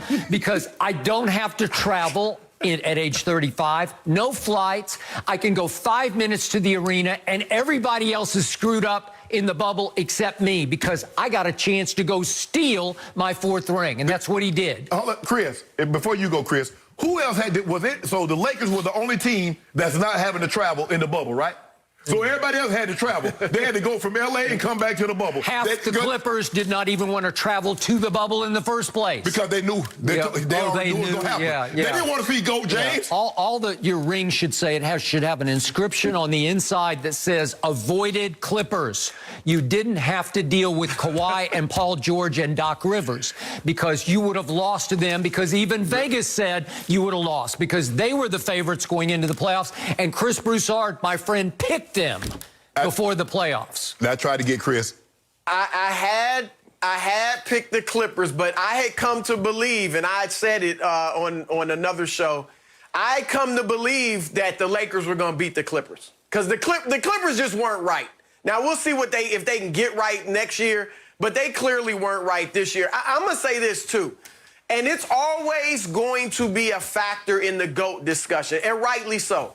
But I do think the narrative on LeBron needs to shift because what happened against Dallas in 2011 sticks with him, where he just melted down in those finals. And from that point on, a lot of people have looked at him as not mentally tough. But Shannon, you pointed out a lot of good things. That should change because Magic Johnson melted down in 1984 and had been swept in 1983 by Philadelphia. Yes. Then melted down in 84. They were calling him tragic. That doesn't stick with Magic. We don't look at Magic as, he was mentally fragile. We look at him as a great winner. Isaiah Thomas threw the bad pass that Larry Bird stole past in the DJ. 87 in the Eastern Conference Finals. We don't look at Isaiah as, he's mentally fragile. We look at him as a dog and a tough winner. Absolutely. We got to start looking at LeBron like that. He learned from what happened in 2011, and since then, he has been tough-minded. There's no ifs, ands, or buts about it. And when he passes up a shot at the end of a game, it's his game. It's not because he's scared. We can argue over whether he should take the shot, but it's not because he's scared. It's because that's how he plays. He's going to find the open man. So I think that does need to shift now on LeBron. Yeah. So let's just scrub his resume, right? No, we ain't got to do that. Let's expunge. What did I tell Chris? What did I tell you? Lakers. Tyler hero, superhero, guitar hero. Lakers in 6. Chris, thank you. Good stuff today. It has been a wild ride for the Lakers. We'll check in with you again very soon. No mercy. Dak Prescott suffered a compound fracture and dislocation of his ankle while being tackled in the third quarter in yesterday's win against the Giants. Dak was carted off and immediately taken to a hospital where he underwent a successful surgery. Fox Sports NFL analyst Michael Vick joining us this morning. Mike, it's just devastating. What was your reaction when you saw this injury to Dak? It was tough. It's tough to watch. I was distraught. Just like Dak's teammates, in disbelief. I was in disbelief. And, I actually shed a tear because I thought about Dak's road travel and how he got to this point. It's been nonstop ever since his rookie year. Ever since replacing Tony Romo, he's had to come in and fulfill his obligations and duties that he probably wasn't expecting being a 4th-round pick. A lot was handed to him and put on his plate, and I think he handled it extremely well, whether positive or negative scrutiny or press. Dak was a stand-up guy, man, and selfishly, I wanted to see how this story was going to end with Mike McCarthy and this team in the 2020 season. But God had a different plan for Dak. Things happen for a reason, and I think this would be a time for him to kind of step back, reboot, refresh, and look at 2020 as the learning experience, the learning opportunity, and get ready for 2021. But certainly it was tough to watch, man. I definitely shed a tear for Dak yesterday because I felt that moment in 2003 when I broke my ankle. And, my teammates rallying around me and everybody want you to be out there and want to compete and fight for you. But it's all over. That's the tough part about the game. And, sometimes that's what football presents. And we got to accept it and move forward. And Skip and I was just talking off air. I said, Skip, if I'm not mistaken, I think Mike broke his ankle too. It was a preseason game against Baltimore, if I'm not mistaken. Yeah. Preseason game against Baltimore. How long were you out, and what was your recovery like? It wasn't as severe as Dak's injury. So I think I just had a clean fracture. And I was out 3 months. I came back and played, finished the season. We actually finished 3-1 that year. But, I fought really hard to get back. We had lost maybe like 7 or 8 games in a row, and, the organization was in turmoil. So I fought really hard to get back. And fortunately, the injury wasn't as bad as we thought it would be. So I was able to get back out there. But at the same time, just rallying for my teammates, man, and just wanting to get back to compete for the love of the game was my motivation. So I think all of this, Dak has to find some positive. And now, like I say, he has a chance to refresh and reboot and think about what's next in 2021. Michael, how did yours happen? How did you break your ankle? True story. Running from Ray Lewis, Huh? in the preseason game, and just shed some light on the situation and the positive. I always think about this story. Didn't want to play in preseason, going against my coach. Thinking I know everything. Dan Reeves telling me, listen, playing 2 quarters is what I want you to do. That's what you're going to do. I'm like, Coach, we don't need to play 2 quarters. I go to Ray Lewis and ask him before the game, how long y'all playing? He's saying, as long as you're going to be out there. And I'm like, doing. And so, every possession, Ray was sitting there, he was watching. He was looking like coming back out. And every time I got back on the field, he came back out there. Just trying not to play hurt. Just trying to get through a game and not giving it 100% effort. He led to my demise that day, and it's very difficult. I think you got tackled similar to what I think Adalius Thomas tackled you from the back. It happened pretty much the same. If I'm not Skip, as a matter of fact, Skip, that was 2003, right? 2003. Yeah. Because I remember watching it on television, and you got tackled very similar. But Mike, you the same thing. I was like, tears started to well up because I know what's going through. I know what's going through his mind.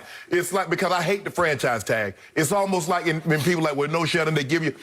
Dak wanted long-term security. He says, guys, I've been here for 4 years, and I had the 3rd year, you made me go out there and prove it. Last year, I had to go out there and prove it. And so now here I am, 5th year. There are only so many times that you can tempt fate before fate bites you, because Mike, playing that position, you get caught in different situations. Quarterbacks are not used to falling like a wide receiver because they know, certain things like that. But when he went down, I automatically knew what it was because I've been tackled like that before and tore ligaments in my ankle. So I knew, and that's why they outlawed the horse collar.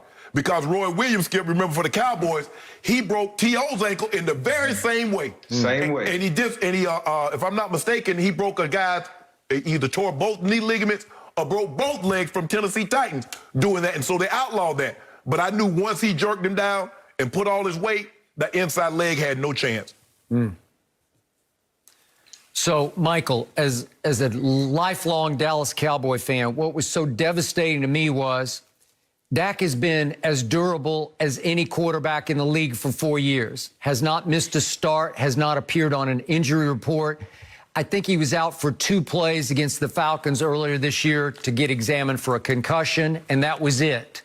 So he takes off on a quarterback draw, and he's challenged by a defensive back, Logan Ryan, who's about 5'11", 195. Dak goes 6'2", what do we give him, 235, 240.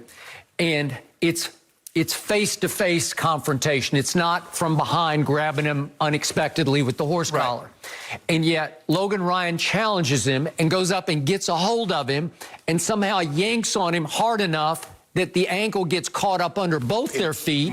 And not only does it break, it compound fractures and comes through the skin, and it dislocates the ankle. So we got one gruesome glimpse of the ankle sideways. The foot is sideways, obviously, the way it's not supposed to be. Right.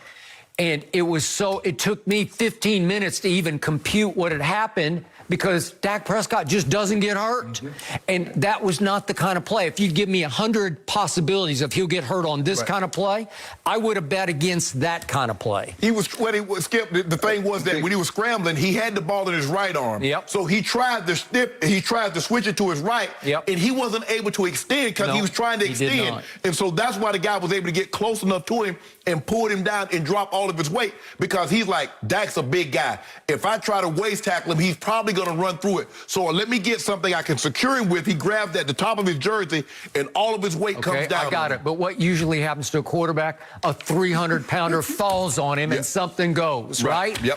A knee, a shoulder blade, something breaks, a collarbone. And what they do in the pocket, Skip, that's why they don't allow defenders to drop their weight on the quarterback. Because they're so vulnerable, they're so fragile. Shoulders, that's how they separate the shoulder, dislocate their shoulders, is because if the guy lands his weight on him. And that's just what, it's a freak accident. But, man, it just goes to show you just how volatile this game is. Any given play, and your season can be over. So, Michael, what do you figure, what odds do you give him to come back 100% from what you know of this injury?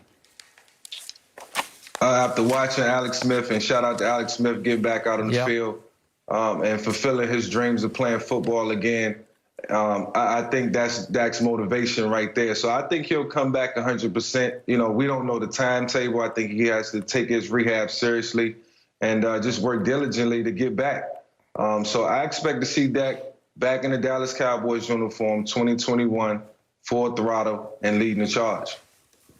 Michael, good point. Alex Smith, that was a beautiful moment, and we are just hoping the same for Dak Prescott as he begins his recovery journey. Mike, we appreciate you. We'll check in soon. No mercy. The official outfit of the GOAT. LeBron down the middle, behind his back, spin to the rim, spectacular layup by LeBron. LeBron on a breakaway slam dunk. The GOAT thing. Strong drive to the basket by LeBron. 20-footer good. And he's just pouring it on now. If he gets a fourth ring with a third team and win Finals MVP, the mouth's gonna shut. The Lakers give us something to remember forever. Hip here, baby. The Lakers are the world champions. We have been waiting all day for this. He's surprised from Shannon. LeBron. That's right here. Check it out. Be careful. Hey, we do this. He might bite. No, he don't bite. Shake. Shake. Yeah, that's what I'm talking about. That's what I'm talking about. Look at it go. Look at that go. Yeah, we do this. Shake. There you go, buddy. Wow.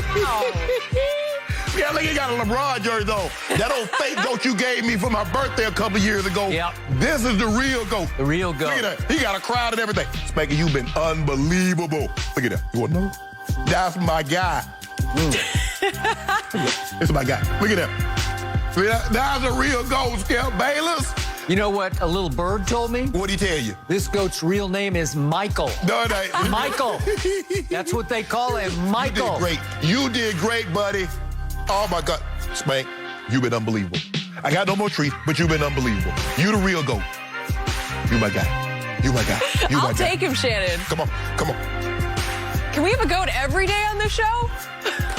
Spanking. Good job. Good job, Shannon. Thank you for that. I have a feeling you've been planning. That take you back to your barnyard? Yes, Skip, what is your surprise that you've been talking about? Oh, I got another treat too, Spank, but we'll get that one a little later. We'll get that a little later, Spank. A little later. Boy, that goat is really small. No, don't do this, guy. Very small. That fake goat you gave me with that Michael Jordan jersey. Really?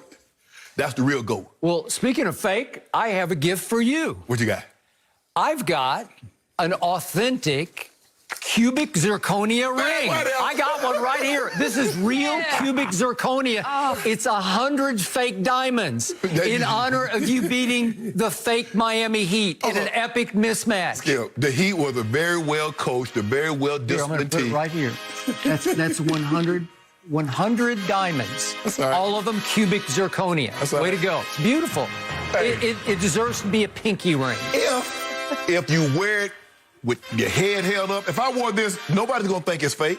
Nobody's going to think it's fake because I'm real. But you know and I know Don't worry about it. Don't worry. It's fake. Oh, I can't You wait. know and I know you beat a team that was the 5th seed in the East. Guess what? You know what we're going to do, Skip? We're going to get our rings next year, and we're going to beat them bum Clippers. Okay. That's what we do at opening night. If you do that, if you beat them in the Western Conference Finals, you get real rings. No. We're gonna, hold on, first of all, Skip, we got to celebrate this year's victory before we worry about next year's victory. So what we're going to do opening night when the season starts and we get our big rings and they drop number 17 and the finals MVP walks out there last. Cubic zirconia. You're a hater, Thank you, Skip. Jenny. Pretty good, I'm not going to lie. Guys, can we please get back to LeBron and the Lakers? I enjoyed the surprises. But here's the situation. LeBron has won his 4th Finals MVP, and it was last night, and was the first to do so with 3 separate teams. After the win, LeBron had a message to his doubters. Skip, you listen up to this. We just want our respect. Rob wants his respect. Coach Vogel wants his respect. Our organization wants their respect. Laker Nation wants their respect. And I want my damn respect, too. No matter what I've done in my career up to this point, there's still a little rumblings of doubt or, comparing me to, the history of the game. And has he done this? Has he done that? Having that in my head, having that in my mind, saying to myself, why not still have something to prove? I think it fuels me. Well, Skip, what do you make of LeBron saying these things? I was shocked that LeBron James, twice after last night's game and winning his 4th ring, publicly acknowledged all the doubt that's out there about him. Some of it emanates from this side of the table, but a lot of it emanates from everywhere. Yes. There's lots of doubt about LeBron. From former players. From a lot of people, inside and outside basketball. Yes. I think there are a lot of fans, not Laker fans, maybe some Laker fans earlier this year, because you have to become a made man. You have to show them. You got to validate them. Okay, and I was happy for Laker fans last night, just for them. Yes. Maybe not for him. What about for me? I was happy he finally won something on the show. That was nice to see. But think about the magnitude of this man that you've written off everybody else as GOATs except this man for years. For 4 years on this show, you've said he's the greatest player in the history of this game. For 4 years on this show, you have made the case that he's still the best player on this planet. Yes. And even after year 17, still the best player on this planet. Is currently, yes. And the best player had to say last night, I want my damn respect. Yes. And because you always put him, wrongly, in the Jordan conversation, I thought, I covered Michael Jordan, and I could not have imagined Michael Jordan winning a ring and then saying, I want my damn respect. He got it, Exactly. and he knew it. Even before he won the ring, Skip, they gave Michael Jordan the respect. And it would have been very interesting if we had what we have today as far as social media, 24-hour news cycle, and the critique of Michael Jordan was like it was of LeBron James. It would have been very interesting to see. Michael Jordan has never had to fight. Even though it took him 7 years before he won his first title, he never had to fight for legitimacy like LeBron James has. Okay. So what does that tell you? He was just universally acknowledged as the greatest player who ever played any sport, the greatest competitor, the greatest clutch scorer. But I thought you had to win titles before you could get that title bestowed upon you. They bestowed that upon him when Michael and Larry and Isaiah were winning all the titles. How do you get to be the best player in the world and you got no titles? That's what y'all said about LeBron. Because when Michael was a freshman at a school you loved, North Carolina, he made the shot of shots to beat a great Georgetown team in the NCAA finals. He was the one who made the clutch shot. Skip, you do realize James Worthy, who was the first pick in the draft, was on that team. Sam Perkins, if I'm not mistaken, was a top 5 pick on that team. Dallas took him. Jimmy Black. Come on, Skip. Al, come on. Okay, they were loaded. Who did Dean Smith call the last play for? Michael Jeffrey Jordan, then known as Mike Jordan. Skip, because he knew they were going to double. Skip, Big James Game Worthy had gone off. He had 28 that night. Yeah. He had gone off. Well, you want to talk about a baby GOAT? He was still like 19 years old. Skip, all the man is saying is like, look, even with all the expectations that I've come into this league with everything that I've done, the 13 all NBA first teams, nobody else has more than 11. I have 13. The finals that I've gone to, the MVPs, the finals MVPs, leading my team in scoring for 16 straight years, leading my team in assists. He said, guys, you still have doubts. Even though I've hit more game-winning playoff buzzer beaters than any man in NBA history. He's also missed them. You still, exactly, you got to take them. And then people say, well, if LeBron had taken that shot on Friday and he missed it, I could live with it. The way you do it, Skip, is that you make the right play and you live whatever the results that may come with it. That's how it works. You can't have the luxury of saying, well, he missed, it was a bad shot. If he makes it, it's a good shot. Michael trusted Steve Kerr. That's what you have to do. And but he called the play in the huddle. But he had to trust him still. Okay, but he told him, it's coming to you because Stockton's going to come double me and I'm going to kick it right to you. He had a 17-foot wide open, basically a free throw. Skip, the guy was 8 feet away from Danny Green. 8 feet away. Before Steph Curry, Danny Green had the most threes in an NBA Finals in NBA history before Steph Curry broke it. So don't make it seem like that was Dwight Howard shooting the ball, Skip. What were they wearing? Mamba jerseys. Yes. They were what? Were they 4-0 in Mamba jerseys? This is up to you to channel Kobe Bryant and go up and pull a Kobe off. You got to take the shot. Would Kobe have kicked it out to Danny Green? Yeah, no. There's one against Chicago on Christmas Day that Kobe went up over 4 guys and Derek Fisher was wide open in the corner and he missed it. This was for all the marbles. Skip. This is to close out the Heat in the championship. If they lose this series, and you have a legitimate point.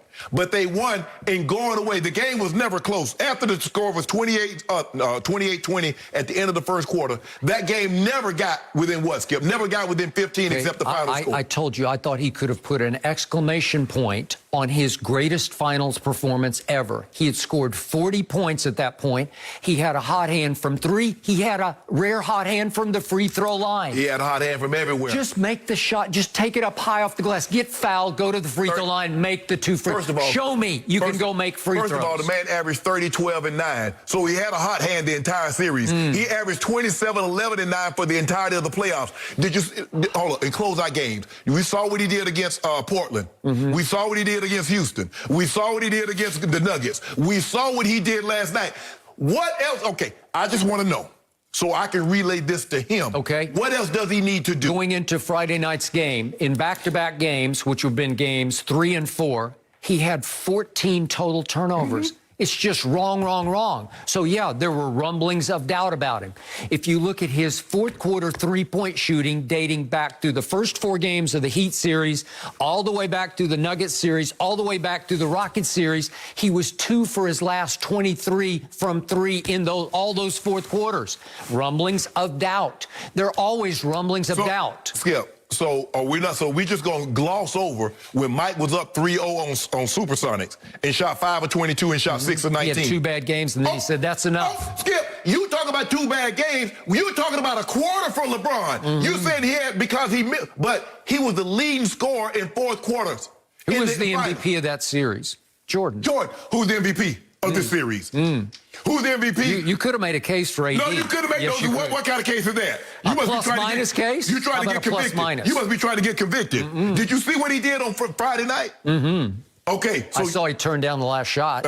And guess what? Did you see what AD did in game 3 to Jimmy Butler? He just took the game over. He controlled him. Who took Jimmy Butler last night? Who took him last night? Boy, I saw AD on him quite a bit. No, you didn't, Skip. Don't do that. You saw Go James open the game up with it. Give me him.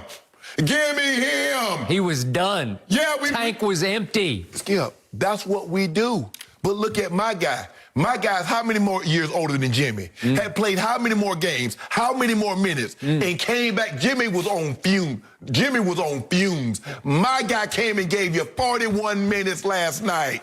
All I know is if you publicly admit there's widespread doubt about you, your GOAT case is canceled. It's over. Done.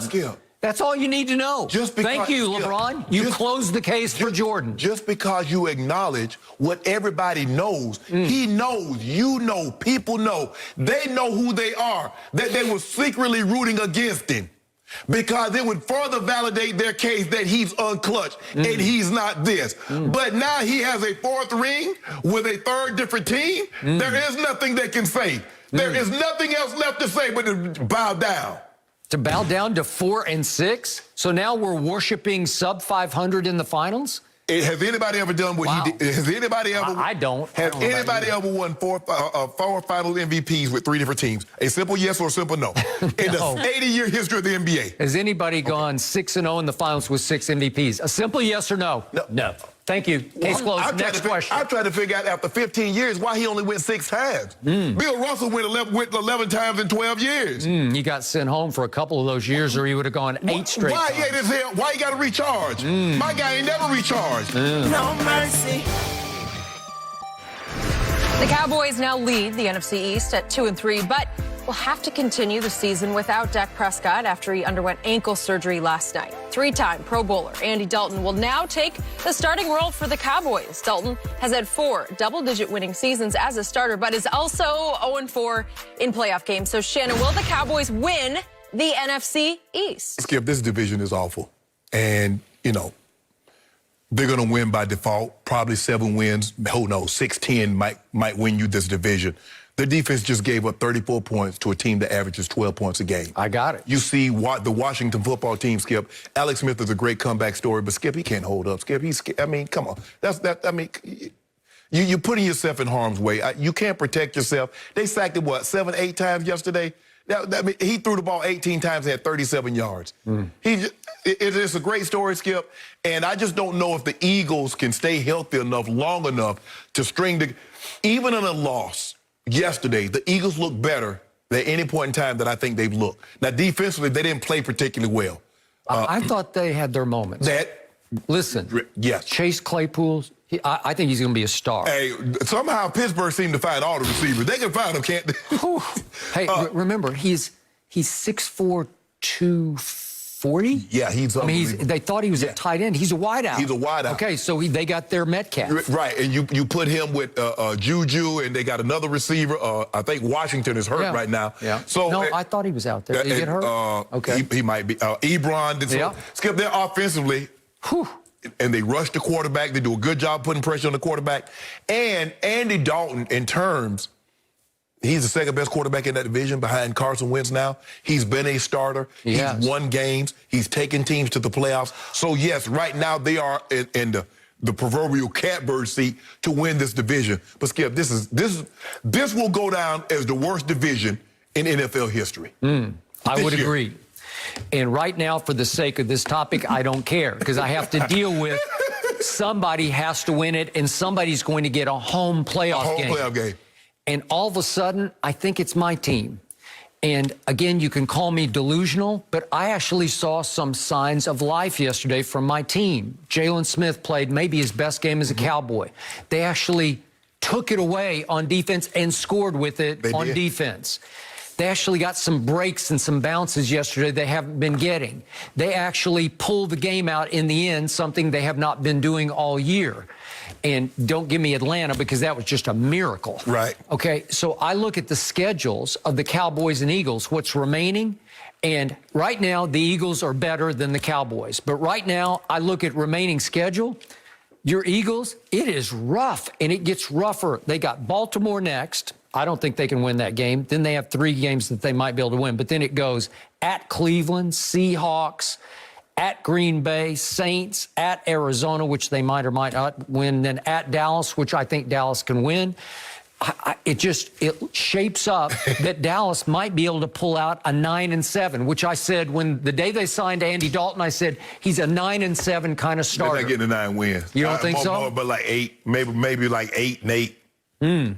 8 top. You know what? But like you said, you win the division, you get home. I got Philly going 6-9-1 right now against this schedule. It is hard. And y'all might be 7-9 and win the division. Okay, well, we well might. But that means you get a home playoff game, and you probably get blown off your own field, you go home. Right? You go home. You're probably going home, but that's not what we're talking about. Because you'll probably see, because y'all going home, Skip.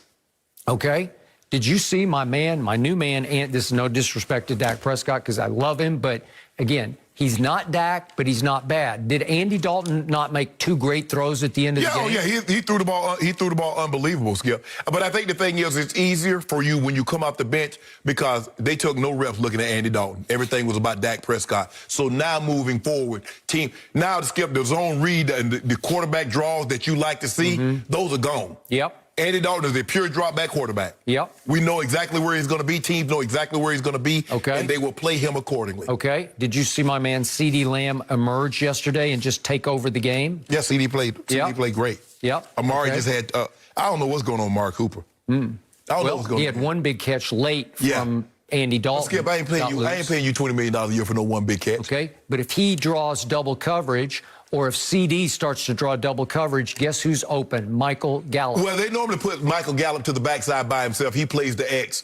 Amari Cooper is the Z, and CeeDee Lamb plays the slot. So a lot of time, Gallup is on the backside by himself. And so if you play over the top coverage on one side, that means Gallup's one-on-one on the backside. And that's why you see him catching a lot of balls, Skip, because there's no underneath coverage and there's nobody to help over the top. And that's why he's getting, so Gallup might be the guy, Skip, because he's the guy that's going to see the least amount of roll coverage or double coverage. Okay. Could we quickly see those 2 throws from Andy Dalton to Michael Gallup that won the game?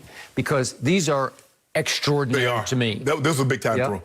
This is rolling. You're on a dead run right and throw it across your body and hit him right on the boundary, and he manages to get both feet in bounds. It was very close, but he pulled it off. Yeah. And then we go deep ball, straight drop back, as far as you can fling it, and gets it up in the air for him to go up and snatch it up high.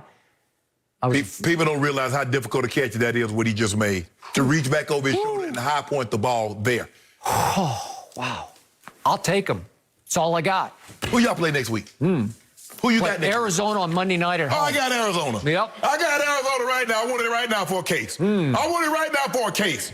Let me think about it. No, don't think it. I want it right now for a case. Let me think about it. Because Kyler's on the way to becoming the GOAT, right? No mercy. The Lakers won their 17th championship last night, tying the Celtics for the most in NBA history. LeBron James racked up a triple-double to seal the deal and got his 4th Finals MVP along the way.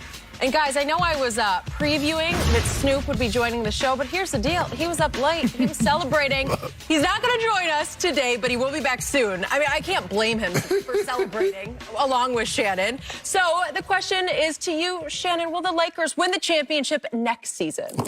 Hey, we better string a case. You look like you're chewing like a goat. Oh, yeah. Yeah, we about to, we about to string a few of these things together. Yeah, I feel real good in that. A few? A few.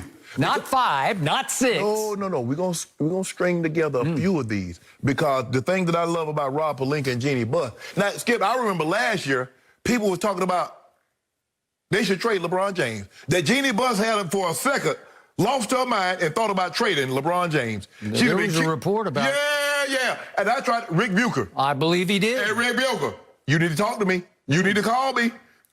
Everybody. Well, don't kill the messenger. No. He reported that she was considering. But I tried to tell him to take the Lakers. Michael Rappaport talking about he gonna call the police on me, talking about harassing him. I said, whoa, Skip, he called me 8 times on Friday night.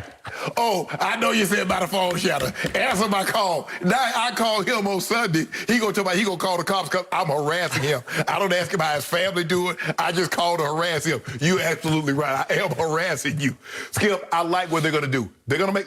If you think this team will come back as constructed now, you're sadly mistaken. Unfortunately, teams evolve, and there are going to be some new faces. And so KCP is a free agent, has a player option. He's played his way into some big money. Yes. He's played his way into some big money. Really good. Dwight Howard was on a non-guarantee. Yep. JaVale was on a 1-year deal. Yep. There are going to be some new faces. Rondo, I think, had a 1-year deal. He did. Rondo. And by the way, for a while last night, he was making his MVP case. Right. No, I'm serious. He was really good. Skip, if you look at like games 5, 3 and 4, 5, Rondo was like Rondo. And then all of a sudden, out of the blue, Like that game against the Nuggets, Skip, just out of the blue. Took it over. He can't miss from three, and he's getting into the lane with the English and kissing it off the glass. I like their chance. There's a better than 85% chance that they win the title. Better than 85%? Better than 85. Lord if we get have one of the mercy. guys that I think we're going to get, I'm going to say it's going to be 100%. Okay. Let me first say, before I address this question, I am deflated we don't have our man Snoop today. Yeah. I'm sure he over-celebrated last night. I'm guessing that. But I was so looking forward to it because he was looking forward to it. You knew it, and I knew it. Yes. Because he wanted to set me straight on LeBron, and I'm sure he wanted to get in a little bit about his now, what are the Steelers, 5-0? 5-0, yeah. 5-0 Steelers. So he's having a pretty great run right now. Maybe we can revisit that in the next couple of days with Snoop, maybe tomorrow. Who knows? Okay, back to your Lakers. I believe that as we speak, there's a man named Kawhi Leonard who's back in the lab getting ready for next year because he will be driven to set you straight next year. And in a conventional NBA season, and who knows if we'll even have that, but if it's actual home games with flying to other cities to have to play basketball, I think it will be advantage Clippers. I am not going to bet against Jerry West, who still oversees the Clippers. I am not going to bet against Kawhi Leonard, driven to show LeBron who's going to be LA boss. It's over, Skip. Okay? It's not over. It's over. You're writing them off way prematurely. But, Skip, here's the thing. The thing that we know about L.A., people love L.A., but they're trying to come to the Lakers. If you look at some of their greats, from Kareem to Wilt to Shaq to LeBron to A.D., they weren't drafted. They came. And now that you say, hold on, if I'm a shooter, Skip, if I'm a shooter, would I not want to play with LeBron and A.D., knowing I'm going to get wide open looks? Hey, Buddy Hield don't want to be in Sacramento. We'll take Buddy Hield. Okay. We'll take Bogdanovich from Sacramento. Man, we get one more shooter, it's over. Do not bet against Jerry West. He will reshape the Clippers team. With what? And by the way, I'm going to guess or hope that Ty Lue will be elevated into the head coaching job, and he just might be the kryptonite for your man LeBron James. Yeah, that's what Spoelstra thought he was, kryptonite also. But let me ask you a question, Skip. What is he going to sell? He got no draft picks. All of his guys are, I mean, he can't, Montrezl Harrell. They're going to trade Danny Green. They're going to try to put a package together to get probably Dinwiddie or LeVert or Jared Allen from the Nets. That's what they're going to try to do because Paul George is solidified. He's a third option.